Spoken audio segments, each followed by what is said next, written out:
statistic that 3.5 million pages are DocuSigned every day. What is your business model? How do you make money here? Yeah, I mean, the business is exploding. We have 120,000 companies that are customers. We have 40 million unique users. We're putting 75,000 unique users on a day. They've transacted in 188 countries.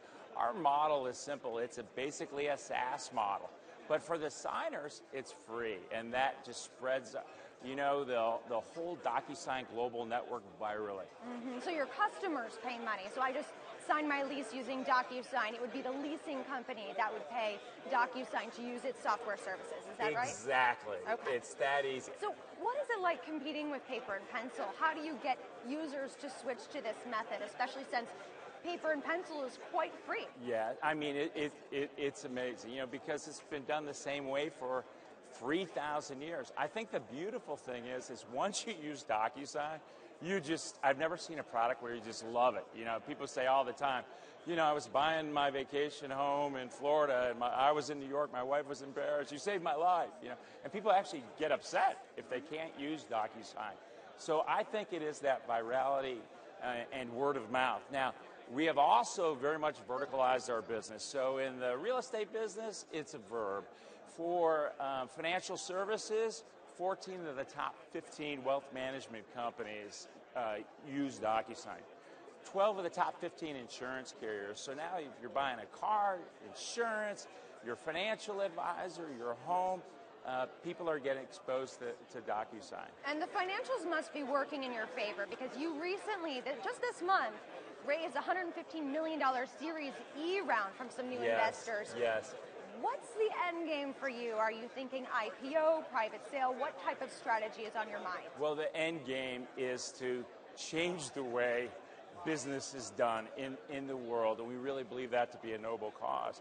The end game is to build a great sustaining company that's going to last centuries.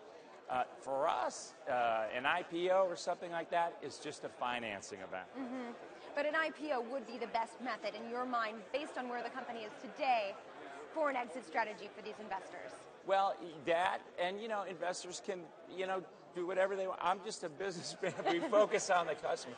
But when you think of the type of investors we have, these great institutional investors, we have investors like Visa, SAP, Google, Salesforce, Comcast, Telstra in Australia, NTT in Japan, Mitsui, Recruit. And these investors are great partners for us and really help build out that DocuSign global network. And how big of an issue? We've seen so many high-profile breaches of information these days. How big of an issue is security for these documents? These are very important documents that are under your purview. It's absolutely critical. When you think about it, documents where people transact or they sign are people's most important documents. And that's, with everything that's going on in the security and compliance area, that's one of the things that's driving our business, because every document is encrypted. We have bank class security. Now we're being called in by the chief compliance officer, chief legal officer, chief security officer. So it is key. And one of the most private processes anyone can do in their lifetime is political voting. How far do you see DocuSign going? Is this something that could be used in the political process to elect your next governor, senator, or president? I think that is a natural use case. As a matter of fact, we've talked with several countries about that. I think you can see that happening in the future. And the return on investment on that is more. I really believe more people will vote. I mean, it'll be great for nations around the world. Make it more digital, easier to find the time to actually do the voting. Absolutely.